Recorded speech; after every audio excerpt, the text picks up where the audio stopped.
رمضان يا رمضان رمضان يا رمضان رمضان يا رمضان. السلام عليكم ورحمة الله وبركاته. الحمد لله وحده والصلاة والسلام على من لا نبي بعده وعلى آله وصحبه أجمعين. أما بعد، قال النبي صلى الله عليه وسلم: إن الله طيب ولا يقبل إلا طيبا، رواه مسلم. وقال: كل لحم نبت من سحت فالنار أولى به، رواه الإمام أحمد والترمذي وصححه الشیخ البانی رحمۃ اللہ علیہ.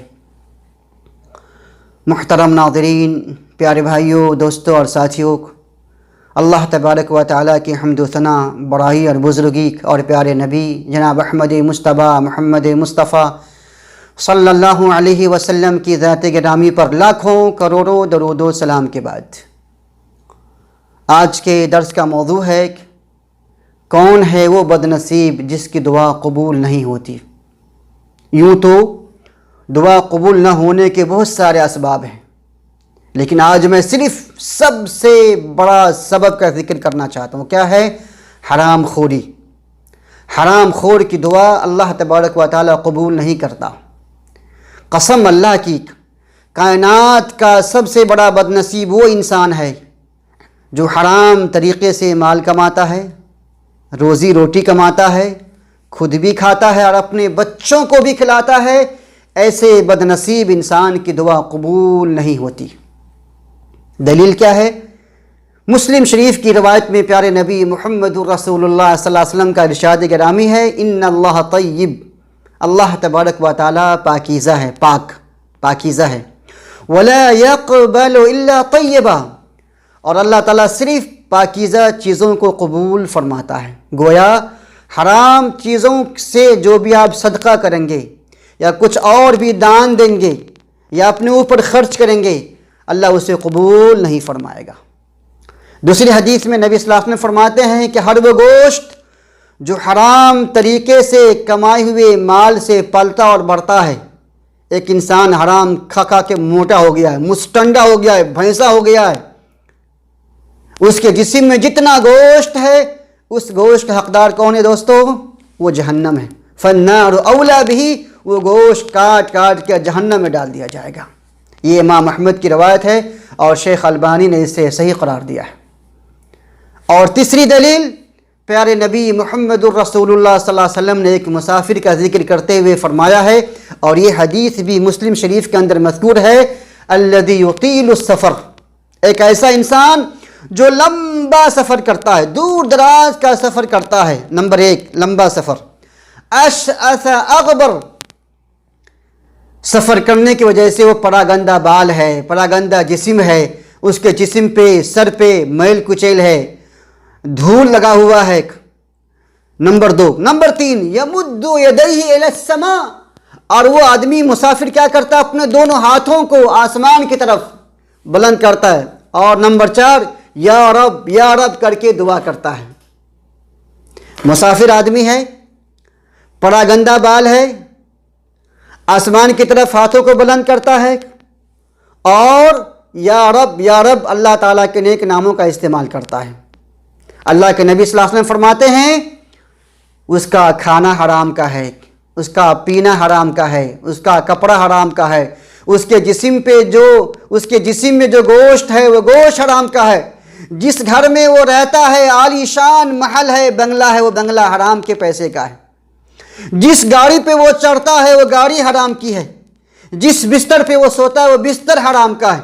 جو کپڑا جسم میں پہنا ہے وہ کپڑا حرام کا ہے. فَأَنَّا يُسْتَجَابُ لِذَلِكَ، تو اس کی دعا کیسے قبول کی جائے گی؟ نبی صلی اللہ علیہ وسلم تعجب فرماتے ہیں. اب ذرا سے آپ ہی غور کیجئے کہ وہ آدمی جو حرام طریقے سے کھاتا، حرام کا مطلب کیا دوستو؟ حرام کا مطلب ہے کہ حلال طریقے سے روزی روٹی کمانے کے علاوہ جتنے بھی راستے ہیں سارے حرام کے ہیں. جیسے بیاضی کاروبار ہے، بیاض کا لین دین کرنا ہے، حرام طریقہ ہے. سود کھانا ہے، حرام طریقہ ہے. چوری کرنا حرام طریقہ ہے. ڈاکہ دینا حرام طریقہ ہے.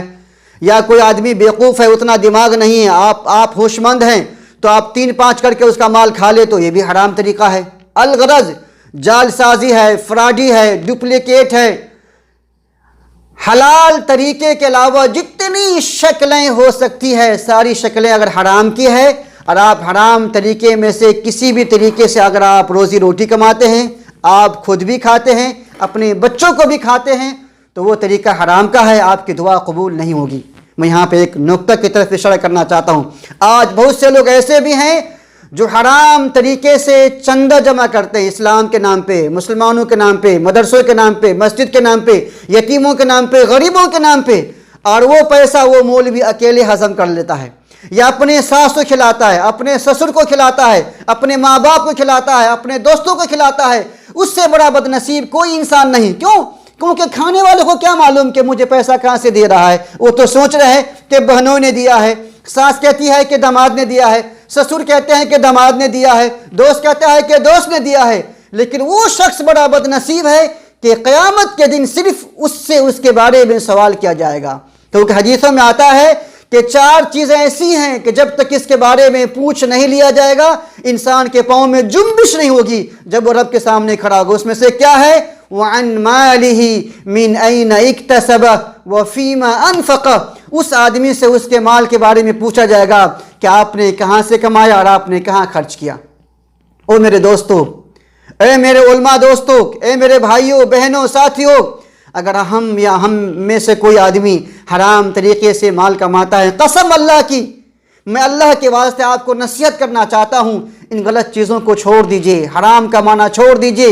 جب تک حرام کمائی کا ایک بھی لقمہ آپ کے جسم میں موجود ہے نہ دعا قبول ہوگی، نہ نماز قبول ہوگی، نہ عبادت قبول ہوگی. اور جب رب آپ سے پوچھے گا کہ آپ نے کہاں سے کمایا تو آپ کہو گے کہ میں چندہ لاتا تھا غریبوں کے نام پہ، مدرسوں کے نام پہ، مسجد کے نام پہ، اور میں خود کھا جاتا تھا. بنگلے بنا لیا، پہلی بیوی کو دیا، دوسری کو دیا، تیسری کو دیا، چوتھی کو دیا، ساس کو دیا، سسر کو دیا، سالہ کو دیا، بہنوں کو. آپ یہ جواب دے سکتے؟ جواب نہیں دے سکتے.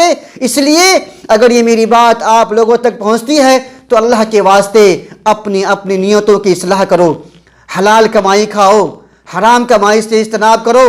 اسی میں ہم سب کی بھلائی ہے، ورنہ کسی کی بھی بھلائی نہیں ہے. اللہ تبارک و تعالیٰ سے دعا ہے، اے الہ العالمین تو مجھے سب سے پہلے حلال کمائی کھانے کی توفیق دے اور اپنے بچوں کو بھی حلال کمائی کھانے کی توفیق عطا فرما. اگر حلال کمائی سے نمک روٹی مل جائے وہ بہتر ہے اس بریانی سے، اس پلاؤ سے، اس مٹن قورمہ سے جو حرام کے پیسے سے کمایا گیا ہے. اللہ تعالی ہمیں کہنے سننے سے کہیں زیادہ اس پہ عمل کرنے کی توفیق عطا فرما. آمین. وآخر دعوانا ان الحمد للہ رب العالمین. والسلام علیکم ورحمۃ اللہ وبرکاتہ.